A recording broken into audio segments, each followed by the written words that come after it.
Cool. So today we're riding at Kohler, which is in Bella Vista in NWA, Northwest Arkansas.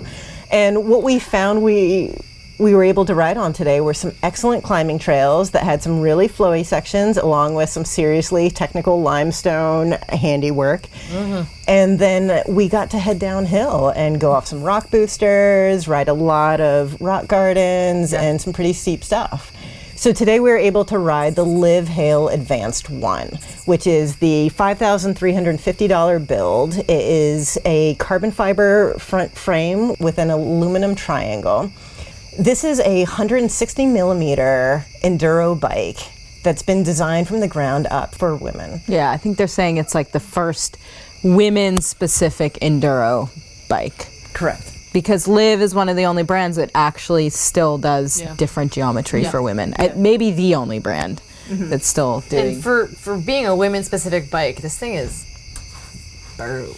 It is super burly. It's, I believe, the biggest bike that we rode. Yeah. And I don't mean burly in a bad way. I just mean like they made this thing so it's like takes a licking. Yeah, they say it's for enduro. I mean, they definitely put beefy enduro parts on it. Like not just enduro in your local trails. This is like EWS style. Like try me. Like, it's tough. Yeah, definitely.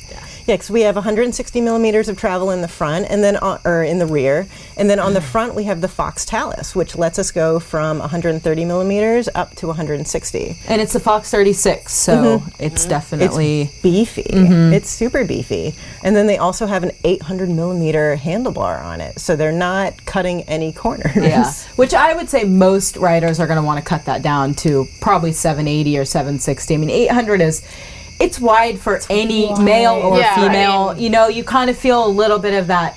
I like that it's a blank canvas, though. You do what you want with it. Right. Totally. Yeah. And this bike comes with the Maestro Suspension, which we've always been a fan of in the past. I think it feels good. Right. And this year it's been rejiggered with the Trunnion shock mounting, which lets them fit a larger capacity shock in a smaller area, which usually lets them decrease the standover, decrease the chain stays, definitely, and lower the center of gravity. So it makes the bike feel really planted. How did you all feel going downhill? Downhill, I mean, the bike comes alive when it's descending for sure. I mean, that's where it really shines, I think. So it's an XT 1x build with some SLX parts. The SLX brakes I felt like were great, super consistent. I think they're great. It's the 1142 cassette XT, which I don't know if they're going to with an 1146 out now, and it's a 32 chainring up front. I don't know if they're going to adjust that, but I felt like it needed either a 28 up front or it needs the new XT rear cassette because I had some trouble climbing. Like it just felt like a lot of bike and it's to get up the hills, and I feel like maybe the drivetrain could be adjusted to help out with that a little bit. I really only noticed that on like the punchier stuff, right? On like the consistent uphill, it was fine. You get into a rhythm and you go, but when it turned on one of those corners, or we had some of those sharp rock things, it was that's when like some of the other bikes would just fly right over it, and this one was kind of just spinning wheels and so that was. And speaking of wheels, 27.5. Yeah. I felt like they were a really good fit for this bike. It comes with Giant's all mountain wheel set. I think it's 24. Actually, another thing on that is the tire spec on this is I think kind of interesting too. The front tire is a Magic Mary, and the rear tire is a Hans Dampf. The Magic Mary to me is like, that's what a bike park tire should be. Like it's a seriously thick, heavy tire, but it grips like nobody's business. Also comes in size extra small through large too, which is a nice thing. So you have that.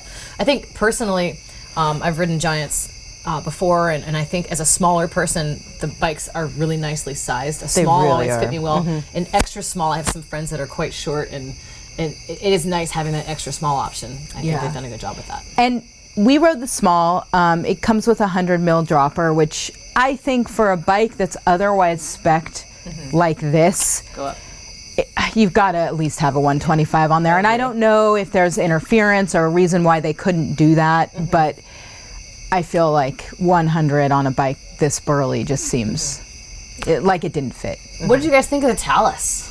When was the last time you rode a Talus? It's been a long time ago. I was kind of nervous about it, but I did find that I liked it. I used it. I did. Yeah, I used it too. I enjoyed it. I used it too. The kind of old school. I had a Talus on my old Rain from years Yeah, past. Giant likes to tell us. They've used it for. I mean, it's the thing. Yeah. It works. And for a bike like this that is a bit bigger, Yeah. it's Right. kind of a nice option to have. Yeah. Something else I really like about the Hail line is the range it allows people to choose from, because you have a very high-end bike. You have the Hail Advanced Zero, which comes in at $8,250, and then you go all the way down to an all-aluminum. They use their Lux aluminum, the Hail 2, which comes in the $3,000 range.